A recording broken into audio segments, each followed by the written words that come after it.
Some places aren't meant for people. The trees whisper warnings. The wind carries screams. But still, people come and people disappear. Deep in the woods, in the places where the shadows stretch longer than they should, there's a story they tell. A story about a man who isn't a man at all. He takes hearts. He leaves nothing else. They call him the Heartman. Some say he was never human. Others say he was once a man who made a bargain too dark to escape. But all the stories agree on one thing. If you hear the white mice, it's already too late. 3 nights, 3 stories, 3 people who thought they were safe. But the woods don't forget, and neither does he.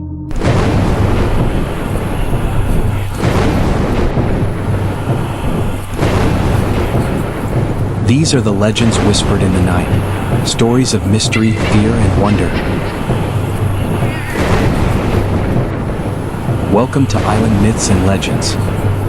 The islands remember, do you?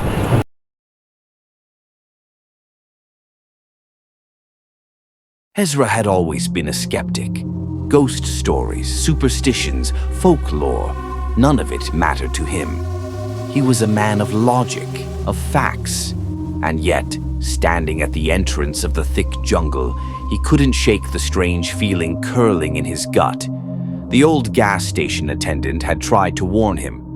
"Going deep into those woods alone, are ya?" the man had asked, his voice gravelly. "You hear the white mice, you turn around. Don't wait, don't wonder, just go." Ezra had smirked. "Mice, huh? That's the warning?" The old man's face was pale. "You don't understand, boy. If you hear them, it's already too late." Ezra had dismissed it then. Just another old folk tale, another meaningless warning. But now, alone in the deep jungle, miles from civilization, he felt uneasy. By sunset, he had set up camp near a slow-moving river. The dense canopy of trees overhead swallowed most of the light, making everything feel darker, heavier. As he sat by the fire, eating a protein bar, he heard it. Knock, knock, knock. Ezra froze. The sound was faint but deliberate, like someone, or something, was tapping on a tree in the distance. He turned his head, listening. Silence. Shrugging it off, he threw another log into the fire and settled into his tent. Just as he was drifting off to sleep, knock, knock, knock. It was closer. Ezra sat up, his heart thudding. The sound wasn't natural. It wasn't an animal. It was calculated. He grabbed his flashlight and unzipped the tent, sweeping the beam across the trees. Nothing. The jungle was too still. Then he heard it. Scratch, scratch, rustle, inside his tent. His breath caught. He turned, shining the flashlight toward his sleeping bag. Nothing there, but his chest tightened. Tiny white footprints scattered across the fabric, small, delicate, leading straight to where his chest had been. The fire outside flickered violently. Ezra stumbled backward, his breath quick and uneven. Something wasn't right.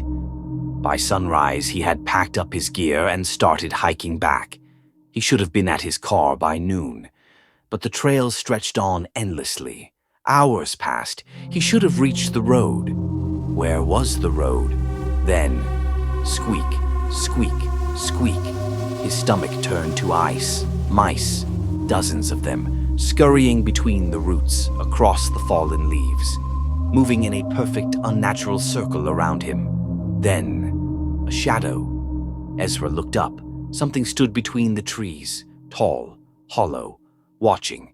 A thin, skeletal figure, its arms too long, its breath slow and heavy. Ezra's heart hammered. He turned and ran. No one ever found him. Days later, a group of hikers stumbled upon his tent, untouched. His boots were still inside. His gear was packed. But Ezra? Gone. The only sign of him was a single white mouse, sitting on his pillow, staring blankly at the trees.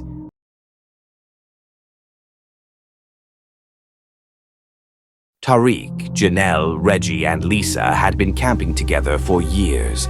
This was supposed to be just another fun trip. Their last night at the campsite was filled with laughter. Lisa glanced at the darkened jungle, voice dropping to a whisper. "You know, they say you hear white mice before he comes." Tariq rolled his eyes. "Y'all really believe that nonsense?" He took a swig of his drink. "Heartman ain't real." Janelle frowned. "Tariq, don't—" Tariq grinned and stood. "Oh, come on. If he's real, then let's see him." He lifted his flashlight, aiming it into the trees. "Come take my heart, Heartman." Reggie grabbed his arm. "Dude, stop. That ain't funny." Then, squeak, squeak, squeak. White mice scurried between their feet. Lisa gasped. "Oh my God!" A branch snapped. Something huge shifted in the trees. Watching. The fire flickered violently. Tariq's hand trembled. Then, the shadow moved, faster than anything should. The flashlight snapped upward, jerking violently. Tariq screamed. His body lifted off the ground, yanked into the trees. The others scrambled back, eyes wide in terror. For a second, silence. Then, Tariq's body dropped from the tree.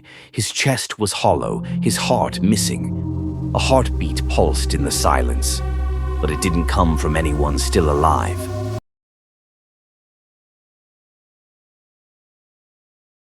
Three hunters, Lennox, David, and Marcus, had heard the stories. They didn't believe them until they heard the mice, tiny white figures scurrying between their boots. Then, the breathing. They turned. The Heartman was there, tall, hollow, starving. Lennox choked on his breath. "Run!" They bolted. Branches tore at their skin. The jungle blurred around them. But the Heartman didn't chase. He just walked. And still, he gained on them. Lennox tripped. Pain flared through his leg. He turned. The Heartman loomed over him. The others stopped, trembling. Lennox knew. Someone had to stay behind. His chest heaved. "Go!" Marcus hesitated, then ran. The last thing Lennox saw was the mice circling his body, their tiny paws twitching. Then a hand pressed against his chest and squeezed. His body convulsed as his heart was ripped away.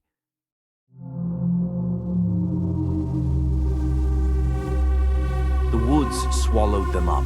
No bodies, no blood, just emptiness. Some say the Heartman is still waiting. And if you hear the white mice, run before he decides. It's your heart he wants next.